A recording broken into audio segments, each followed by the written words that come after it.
네, 오늘 저는 여러분들과 함께 두 가지의라고 하는 말씀의 제목으로 함께 은혜의 말씀을 나누기 원합니다. 사실 기독교라고 하는 종교가 어느 시점에, 어느 정확한 시점에 어떻게 시작되었는지 사실 우리는 그 정확한 시점이나 시간을 알 수는 없습니다.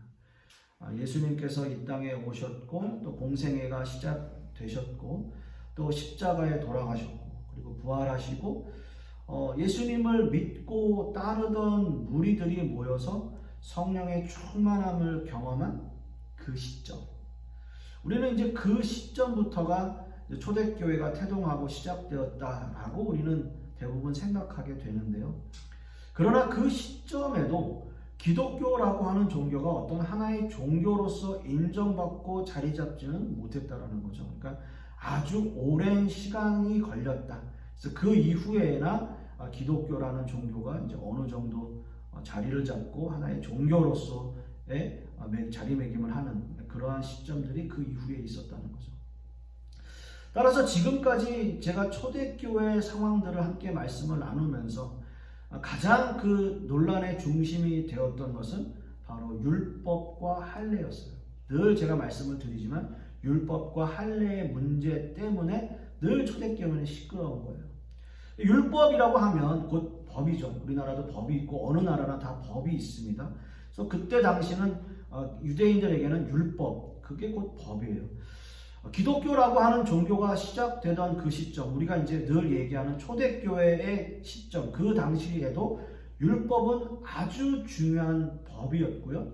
또 율법은 아주 중요한 법의 기준이었어요. 당연히 그때 기독교 유대인들 역시도 예수님을 믿는 신자들이지만 이 부분에 있어서 자유롭지는 못했다는 거예요.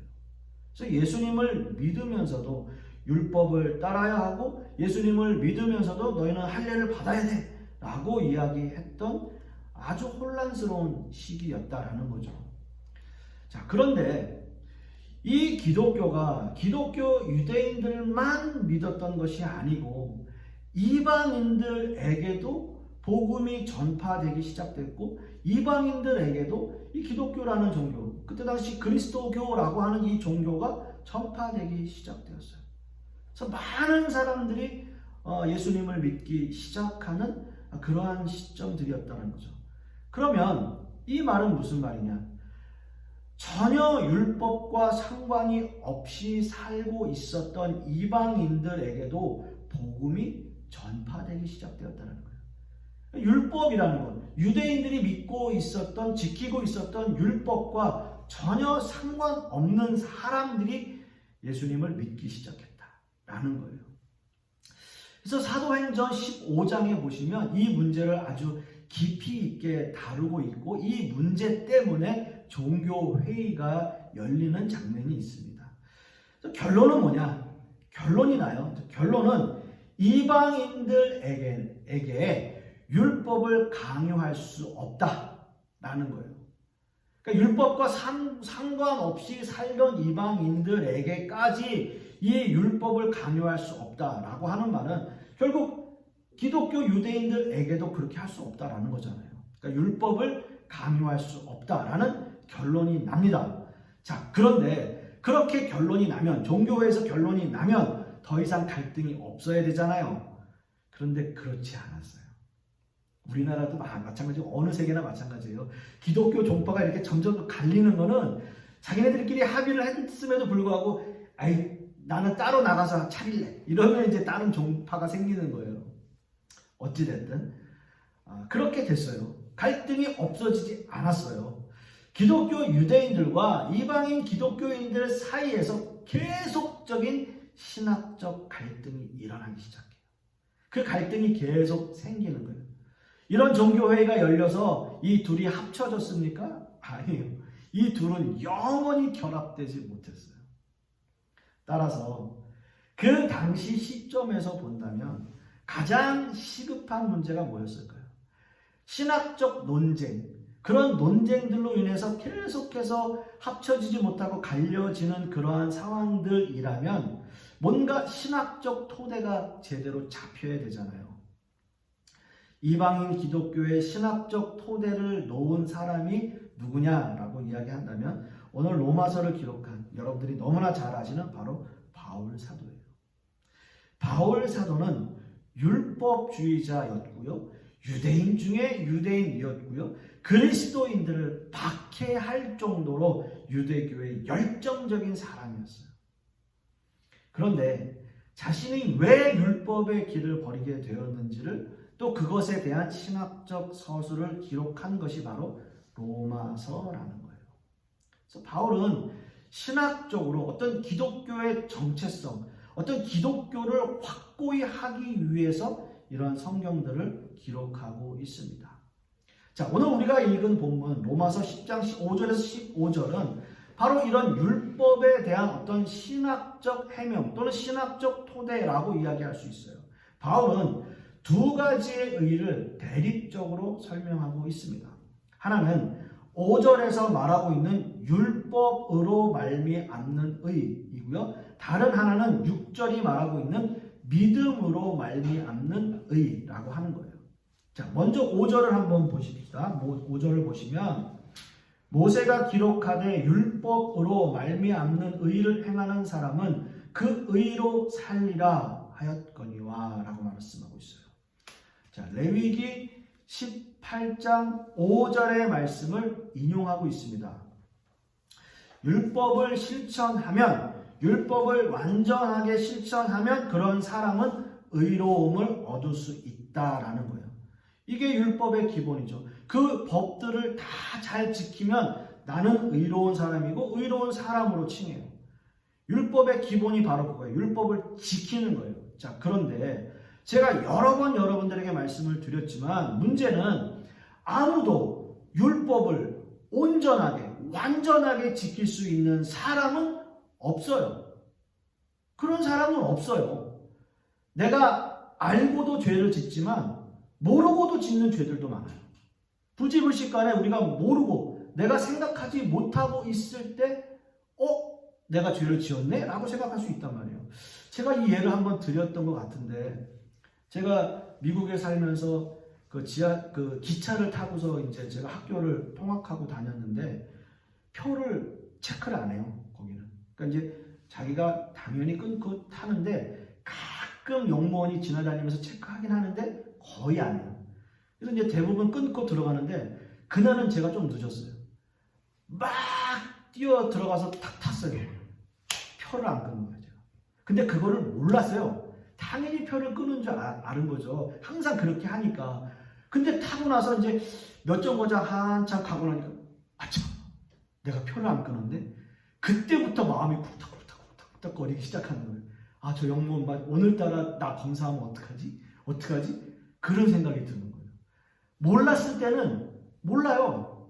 자기가 죄를 지었는지. 근데 그거를 순간적으로 생각하게 되니까 그때부터 불안해져요. 모르고도 죄를 지을 수 있다고요. 근데 어떻게 완전할 수 있냐고요. 완벽할 수 있냐고요. 자, 사람은 그렇게 할 수밖에 없는 이유가 있어요. 왜냐하면 사람은 죄의 지배 아래에 있어요. 우리가 하나님을 믿고 하나님을 예수 그리스도로 나의 구주로 영접하고 예수 그리스도를 믿지만 우리는 죄의 지배 아래에 있어요. 왜요? 우리는 이 현실을 살아가고 있기 때문에. 그래서 로마서 3장 9절 말씀이 이렇게 말합니다. 그러면 어떠하냐? 우리는 나으냐? 결코 아니라 유대인이나 헬라인이나 다 죄 아래에 있다고 우리가 이미 선언하였느니라 라고 바울 사도가 말씀하고 있어요. 율법의 기능은 죄를 인식하게 만드는 거예요. 죄를 깨닫게 만드는 게 율법의 기능이에요. 율법은 사람에게 죄책감을 줘요. 죄의식을 느끼게 해요. 제가 표를 안 산 걸 생각했을 때 그때 마음이 불안해지고 죄의식이 생긴 것처럼 양심의 가책을 느끼게 만들어요. 자신의 잘못을 인정하고 반성하게 만들어요. 그런데 그런 자책만으로, 그런 죄의식만으로 인간은 구원받지 못해요. 그래서 율법이라는 것을 완벽하게 온전하게 지키면 구원을 받겠지만 인간은 그렇게 할 수 없다는 거예요. 그래서 바울이 제시하는 두 번째 의는 바로 믿음으로 말미암는 의입니다. 자, 6절 말씀을 한번 보세요. 6절 말씀 보시면 믿음으로 말미암는 의인은 이같이 말하되 내 마음에 누가 하늘에 올라가겠느냐 하지 말라 하니 올라가겠느냐 하면 그리스도를 모셔 내리는 것이요 라고 말해요. 자, 이 말씀은 바로 복음의 핵심적인 내용을 이야기하는 거예요. 즉, 이 말씀의 뜻은 자신의 의로, 즉 율법으로 자신의 구원을 완성할 수 있다라고 하는 인간의 교만과 자만을 비판하고 있는 거예요. 그 말 뜻이에요. 인간의 교만과 자만을 비판하고 있어요. 그렇게 하지 말라라는 거예요. 믿음과 행위라고 하는 문제는 사실 그 우선순위에 따라서 기독교의 종파가 갈릴 만큼 상당히 어려운 문제 중에 하나입니다. 어떻게 보면 난제 중에 하나예요. 인간 구원의 문제에 있어서 행위와 믿음의 관계는 굉장히 미묘하게 얽혀 있어요. 자, 행위가 없는 믿음, 죽은 믿음이다 라고 이야기하고 있는 것처럼 아주 중요한 문제인데 어찌됐든 먼저 되는 것은 믿음이라고 볼 수 있겠죠. 사람이 어찌됐든 믿어야 구원을 받을 수 있으니까요. 어느 한쪽이 다른 한쪽을 완전히 부정하거나 배제하지는 않지만 어디에 무게를 두느냐 하는 것이 중요하다라고 하는 거예요. 그렇습니다. 믿음이 먼저냐 아니면 행위가 먼저냐 아니면 어디에 우선순위를 두느냐는 다 중요한데 일단 믿음이라고 하는 문제는 우리가 한번 좀 접어둘 수 있을 것 같아요. 왜냐하면 믿음이라고 하는 문제가 배제되면 이미 그것은 하나님을 믿는 사람이 아니기 때문에 그렇죠. 그러면 중요한 건 뭐냐? 행위에 대한 논쟁이에요. 행위는 기독교인으로 사는 어떤 삶의 방식을 이야기합니다. 기독교인으로 사는 그 사람의 삶의 방식. 믿는 사람이라고 하지만 그 행위는 전혀 믿음이 없는 사람처럼 산다면 그 사람은 믿는 사람일까요? 믿지 않는 사람일까요? 믿음은 있는데 그 사람의 행동을 보면 전혀 믿는 사람 같지 않다. 이 예도 제가 한번 여러분들에게 드린 적이 있는 것 같아요. 제가 미국에서 일하면서 굉장히 괴팍한 사장님하고 일을 했어요. 근데 그 사장님이 그때 당시에 안수 집사였는데 점심밥을 늦게 먹는다고 밥통을 그 공장 밖으로 내던져 버렸어요. 밥통을 밥 먹지 말라고 너무 늦게 먹는다. 그리고 막 직원들한테 욕하는 거는 다반사예요. 다반사. 심지어는 교회를 다니지 않는 직원이 있는데 그 직원은 교회 다니는 사람을 경멸해요. 정말 경멸해요. 그리고 자기는 할 수 있다면 이 회사를 불지르고 싶대요. 너무 싫어서. 그 사장이 너무 싫어서. 그리고 또 맞대응 할 수도 없어요. 옛날에 권투를 했어가지고 싸움도 잘해요. 유도 선수예요. 거기다가. 그런데 그분이 어느 한날 이제 초청장을 주는데 자기가 장로 임직을 받는다는 거예요. 장로 임직. 그 교회에서는 아주 선한 사람이에요. 아주 선한 사람. 근데 회사만 오면 막 난리를 치는 거예요. 이 사람은 믿는 사람이에요. 그 행위가 어때요? 그렇게 살지 마! 당신 믿는 사람인데 그렇게 살지 마! 라고 이야기하면 되는 건가요? 여러분 한번 잘 생각해 보세요. 우리는 율법적인 신앙을 따르지 않는다라고 이야기하면서도 요즘 시대, 그러니까 지금 이 현 시대의 교회들을 보면 너무 율법적인 신앙들에 매여 있는 교회들이 많아요. 여러 가지, 뭐 직분에 대한 문제라든지 아니면 예배에 대한 문제라든지 헌금에 대한 문제라든지 여러 가지를 얽히고 설켜서 마치 이것을 하지 않으면 나는 하나님 앞에 큰 벌을 받고 죄를 짓는 것처럼 이야기하고 그렇게 가르치는 교회들이 너무 많아요.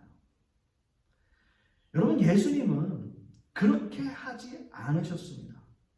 세리나 죄인들에게 율법적 삶을 요구하지 않으셨어요. 여러분 생각해 보세요. 예수님 당시에는 기독교라고 하는 종교, 그리스도교라고 하는 종교가 자리 잡고 있었던 때가 아니에요.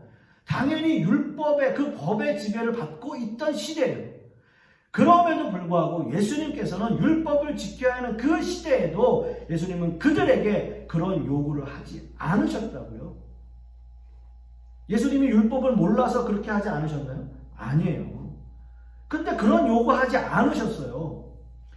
그렇습니다, 여러분. 바울이 말하는 믿음으로 말미암는 의라고 하는 것은 전혀 다른 길이에요. 율법으로 말미암는 의는 자신의 업적으로, 자신의 행위로 의에 이르는 행위이고요. 믿음으로 말미암는 의는 바로 칭의, 하나님께서 의롭다, 너는 의로운 사람이다 라고 여겨주시는 거예요. 우리가 잘나서가 아니고 우리가 그렇게 할 수 있어서가 아니고, 아니요, 예수 그리스도의 공로로 의해서 우리에게 그렇게 불러주시는 거예요. 너는 의롭다, 칭의라고요. 그런 거예요. 하나님이 예수님을 통해서 행하신 그 사건으로 말미암아 믿음의 의를 얻게 되는 거예요. 9절 말씀 한번 보세요. 9절 말씀을 보시면, 네가 만일 내 입으로 예수를 주로 시인하며 또 하나님께서 그를 죽은 자 가운데서 살리신 것을 내 마음에 믿으면 구원을 받으리라. 내 마음에 믿으면 구원을 받으리라.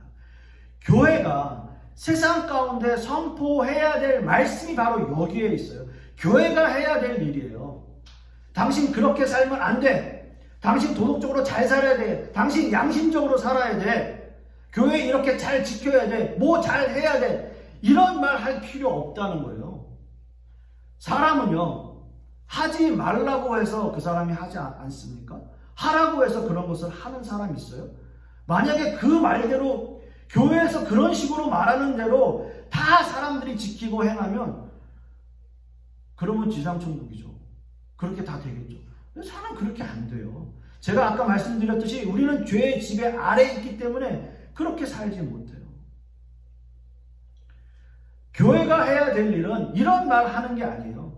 예수 그리스도로 인해서 마음으로 믿어 구원에 이르는 그 길을 가르치는 거예요. 그래서 바울 사도는 이 모든 것들을 다 통합하기를 원했어요. 그래서 바울은 지금 이 본문의 말씀들 중에서도 계속해서 구약의 말씀들을 인용해요.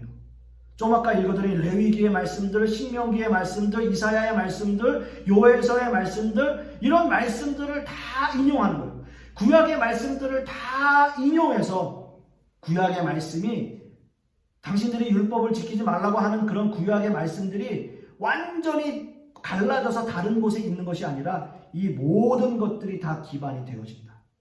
그래서 구약의 내용을 바울 사도는 초기 기독교 공동체의 현실에서 그걸 맞춰가기 시작해요.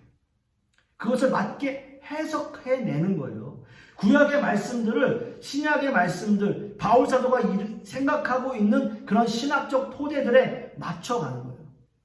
맞춰주는 거예요. 해석해주는 거예요.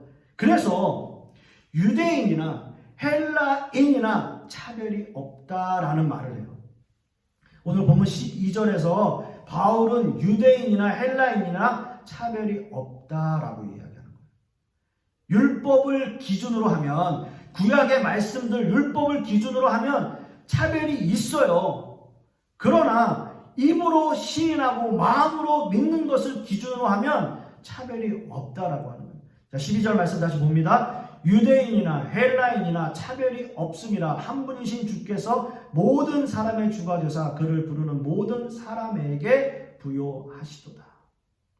자, 바울에 의해서, 바울이 구약의 말씀들을 다 들어서 본인이 이야기하는 신학적 토대에 적용을 하니까, 초대교회 공동체에다 적용을 하니까 유대인이나 헬라인이나 다 차별이 없어지더라라는 거예요. 왜요? 믿음이 중요한 거니까요. 마음에 믿는 것이 중요한 거니까요. 구원에 어떤 차별이 있는 것 아닙니다. 구원에 어떤 차별이 있지 않아요. 믿는 사람 어떻게 하나님이 정해주시는 거 아니에요. 하나님 뜻이지만 믿음 안에서 구원이 이루어지는 것이다 라고 하는 거예요. 구원의 보편성을 이야기하고 있어요. 차별이 없고 보편적인 구원. 이것이 가능해진 이유는 예수 그리스도께서 이 모든 것들을 이루셨기 때문이에요. 그래서 로마서 10장 4절 말씀에 그리스도는 모든 믿는 자에게 의를 이루기 위하여 율법의 마침이 되시리라 라고 말하고 있어요. 결론의 말씀입니다. 여러분 한번 생각해 보세요. 유대인들에게 구약의 말씀을 들어서 믿음의 의를 해석하고 그것을 적용하는 것은 바울 사도가 하는 정말 신학적, 어떻게 보면 탁월한 신학적 모습이에요. 구약의 말씀들을 들어서 지금의 믿음을 해석하는 것. 그렇기 때문에 유대인이나 헬라인이나 다 차별이 없다. 모든 것은 믿음으로 가능하다. 믿음으로 의에 이룬다라고 하는 것을 이야기하고 있는 거예요. 모든 사람들을 외면하지 않았다는 거예요. 모든 사람들이 다 믿을 수 있게끔 하나님의 복음을 포용할 수 있게끔 구원의 보편성을 열어놨다라고 하는 것이 너무나 중요해요. 율법을 지키는 사람도 포함하고요. 율법을 지키지 않는 사람들도 포함하고 있어요. 성실하게 사는 사람도 포함하고 있고요. 성실하게 살지 못하는 사람들도 포함하고 있어요. 돈을 잘 버는 사람도 포함하고 있고요. 돈을 잘 벌지 못하는 사람도 그 안에 포함되어져 있어요.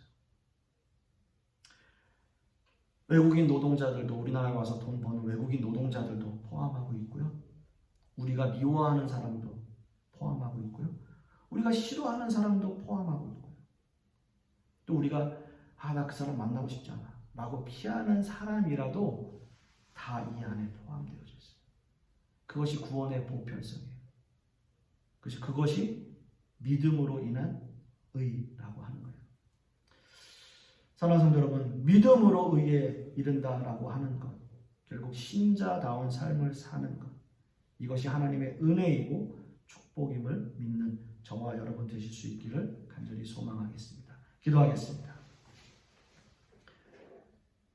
아버지 하나님, 오늘 바울 사도가 이야기하는 이 두 가지 의, 우리가 이 말씀을 듣고 또 마음으로 믿고 생각하는 것은 이것이 결국 하나임을 우리가 생각하게 됩니다. 결국 믿음이 중요하고 믿음으로 의에 이른다고 하는 그 바울 사도의 말씀이 우리의 삶을 변화시키고 우리를 하나님의 자녀다운 모습으로 살게끔 인도하신다는 것을 우리가 믿고 또 그런 삶을 살 수 있도록 주님께서 역사하여 주시옵소서. 오늘 말씀 가운데 함께하여 주시옵시고 이 말씀 우리 마음밭에 받아 이번 한 주간 믿음의 사람으로 살아가는 우리 모든 성도님들 되게 하여 주시옵소서. 이 모든 말씀 우리 주 예수 그리스도의 이름으로 기도하옵고 이제는 우리 주 예수 그리스도의 은혜와 아버지 하나님의 극진하신 사랑과 성령님의 내주 교통하심이 오늘 말씀을 통해서 믿음으로 의에 이르는 또 그러한 삶을 살기를 소망하는 우리 하나님의 백성들 머리 위에 그 자녀들 위에 또 그 사업과 직장 위에 그리고 풍요로운 교회 위에 이제로부터 영원토록 함께 있을지어다. 아멘.